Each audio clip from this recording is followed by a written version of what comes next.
No, imame dve volje, jedna ta zla, jedna ta dobra. A dobrata volja na Boga, a zlata na djavoličija, nije smemo bena vojna popuma.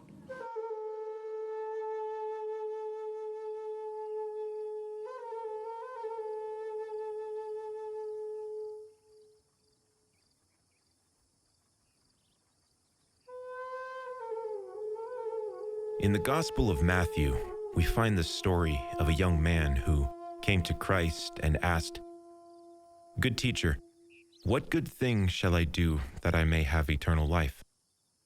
And Christ responds to the man, "If you want to enter into life, keep the commandments." "Which ones?" "You shall not murder.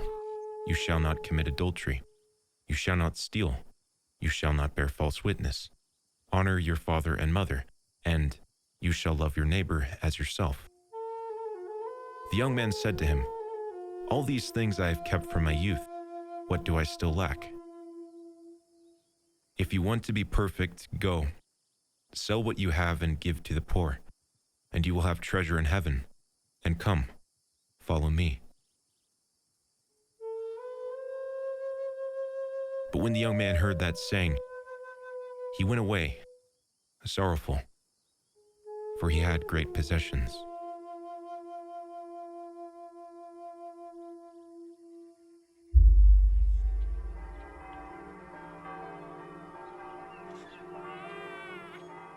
On the feast day of Saint Elijah the prophet, a baby boy is born in the Bulgarian village of Bailovo to Dmitry and Katarina Dobrev. The couple gives their child the name Dobry, meaning good or kind.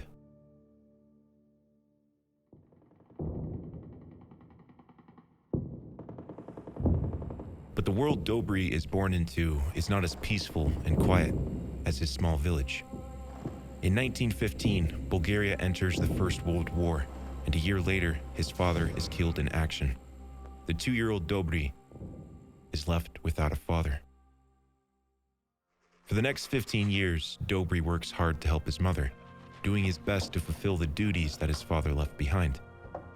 Until, at the age of 17, Dobry is made a bodyguard to the King of Bulgaria, Boris III. In this role, Dobry comes to have an affinity for the royal family. Dobry's life is interrupted again, however, when his country becomes embroiled in another world war. Now a man and having been married in 1940, Dobry serves in the Bulgarian army, taking part in the defense of the capital city of Sofia as bombs rain down from above. During one of the air raids of the city, Dobry and some comrades are stationed atop a bank when a bomb comes and splits the building in two. In the incident, one of Dobry's friends dies and 2 other soldiers are severely injured. Dobry himself suffers serious hearing damage and remains largely deaf for the rest of his life.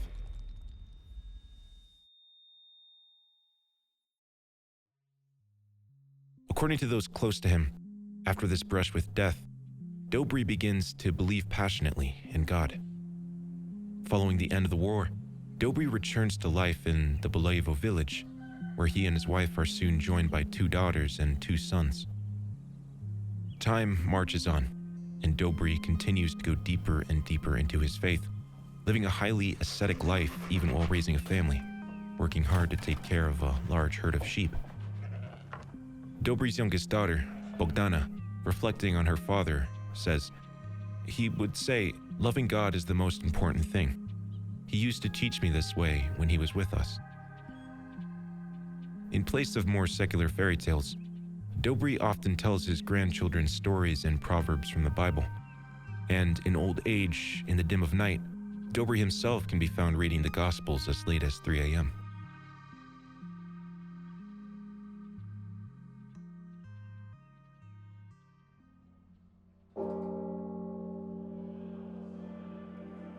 Having attained the impressive age of 86 years old, when most people would think of comfort in enjoying their golden years, Dobry begins the next great phase of his life.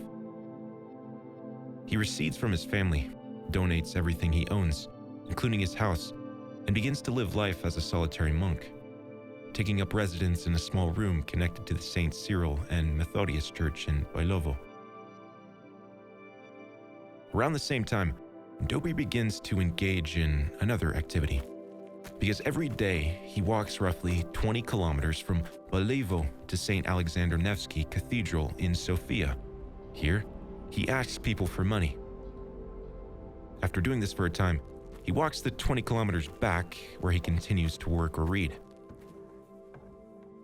When Dobry's daughter first hears of this activity, she's taken back, asks him what he's doing, emphasizing that if he needs help, money, she would take care of him. Dobry, however, asserts that he's not begging but working, and that she need not worry.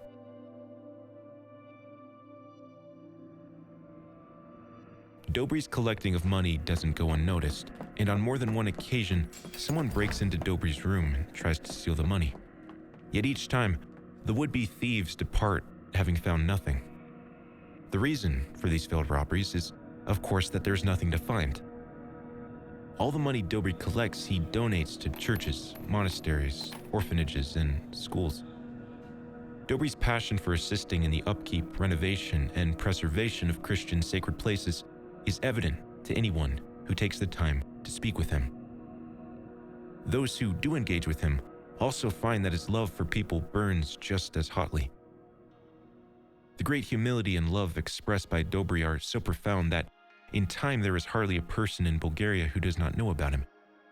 Yordanka Fandukova, former mayor of Sofia, says of Dobry, he meets people at the entrance of St. Alexander Nevsky. What is special about him is that when you give him an offering, he always thanks God and blesses you. As he kisses your hand, you feel undeserving. You feel like a person not worthy of what he is doing.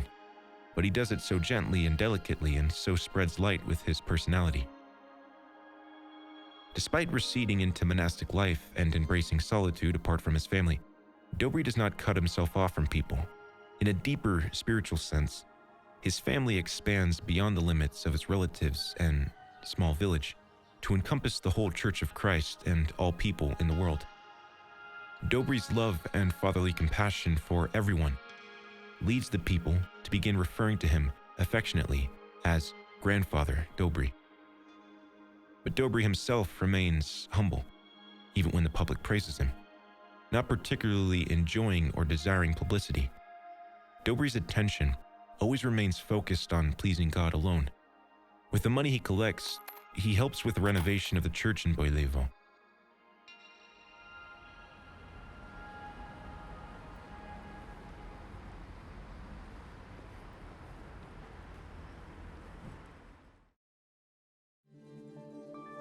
Metropolitan Anthony of Western and Central Europe comments on Grandfather Dobry, saying, I perceive Dobry as a person who has rejected the vanity of this world, a person who lives with his faith simply, very uncomplicated. But I would bow to him, kiss his hand, as he is a great example for many with his humbleness. I would define him as someone who lives in this world, but is not from this world. It isn't even necessary to speak with Grandfather Dobry. Just seeing him is enough. It is enough to just see his eyes, which are filled with a lot of purity and faith in God. It is enough to see his outstretched hand, which is not begging, but collecting donations for all the churches across Bulgaria. Through the simple act of standing in front of cathedrals and churches, Dobry manages to collect large donations for charitable causes, and yet not a cent of it ever goes to himself. Dobry lives humbly in his small room with no electricity, getting all of his support from a meager pension of 80 euros, foods grown in his modest garden, and gifts given to him. Yet, even when receiving personal gifts from someone, Dobry almost always gives something back in return. Dobry's daughter, Bogdana, says, he always told me, ever since he started collecting money, Bogdana, this money is God's. Do not touch it. Never touch any donated money. If you have money, give some, but don't ever take for yourself what is his, because it will bring you much distress. To him, having half a piece of bread and a potato means having everything.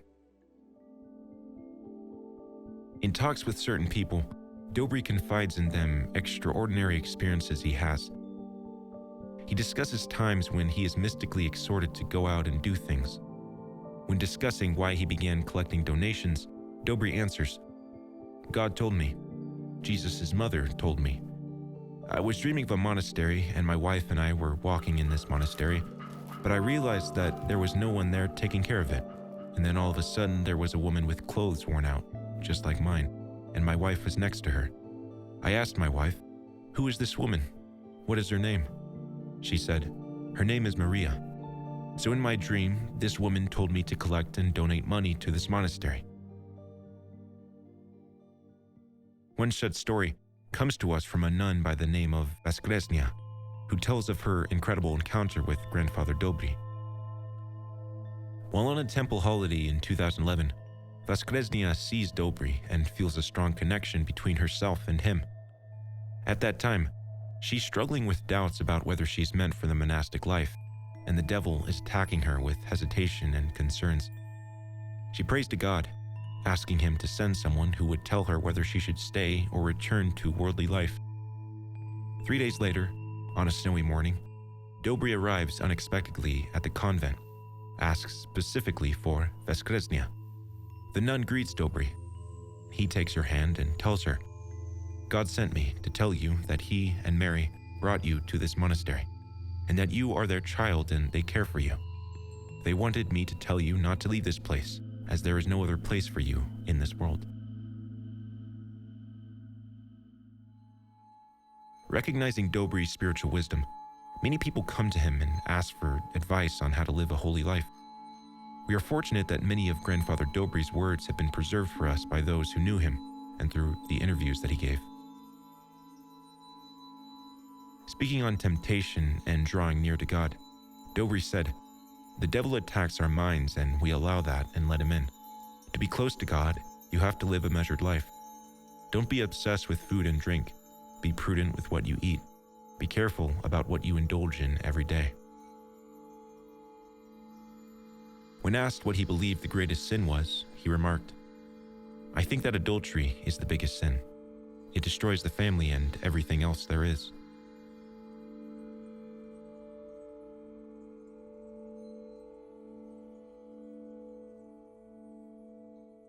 Many people regard Dobry as merely a fool and treat him meanly during this time. He's mocked on the street, and once some corrupt police even shave his head and beard. However, Dobry never ceases to treat others, even his enemies, with tender love and respect. At 95 years of age, Dobry can still be found performing acts of kindness. He often even does manual labor like collecting firewood for the elderly during winter and remains a sheep herder at a monastery.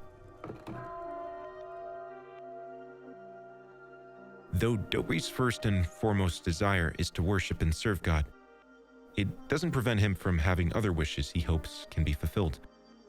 His two greatest wishes are, 1, to visit Jerusalem, and 2, to see King Simeon II again, the son of King Boris III, who he earlier served as bodyguard for.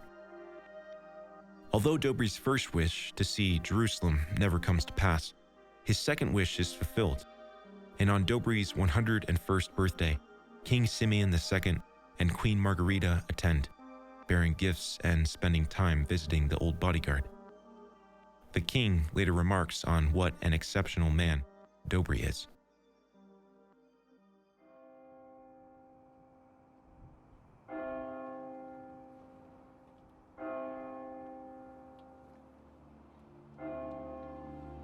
On the 13th of February, the Bulgarian Orthodox Church announces that Grandfather Dobry has reposed in the Lord at the age of 103.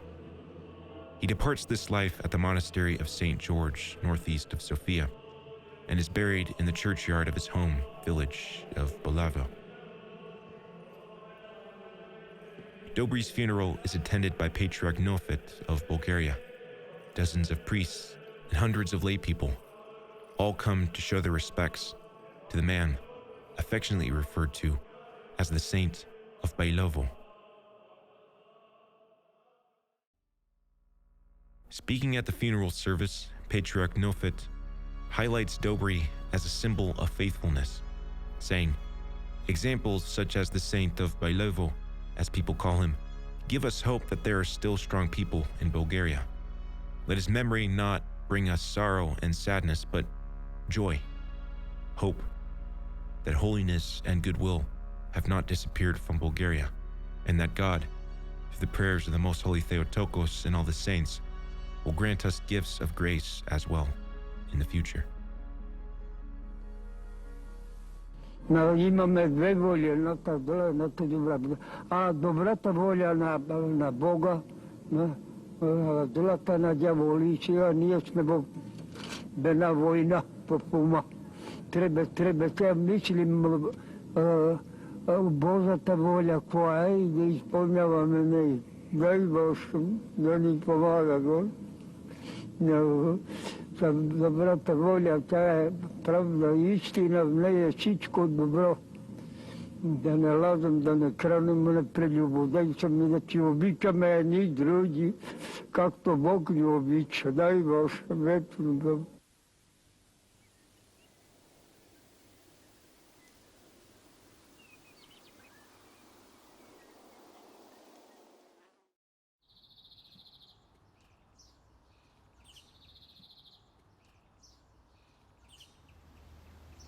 Yeah, whenever you're ready. Okay. So it's running. It's running. Okay.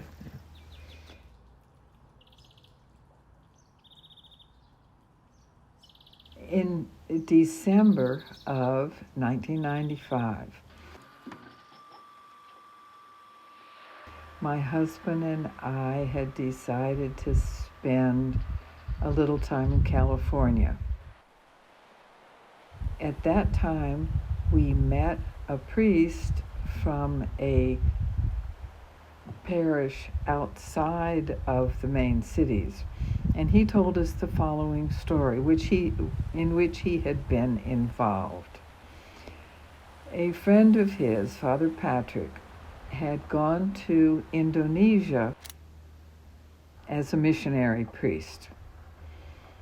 And Indonesia's all Mohammedan, as I'm sure you're aware, and he was having a difficult time making any converts.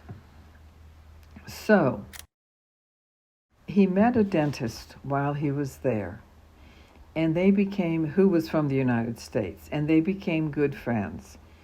And Father Patrick kept telling the dentist, well, this is the only religion, and you need to think about becoming Orthodox. The dentist kept saying, absolutely not. Several years went by, and then Father Patrick was coming back to California, which was his home state, and told the dentist, well, why don't you come with me? I'll show you some of the Orthodox churches in California, and we'll go to San Francisco also. And there's a cathedral there, and that is where St. John of San Francisco used to be.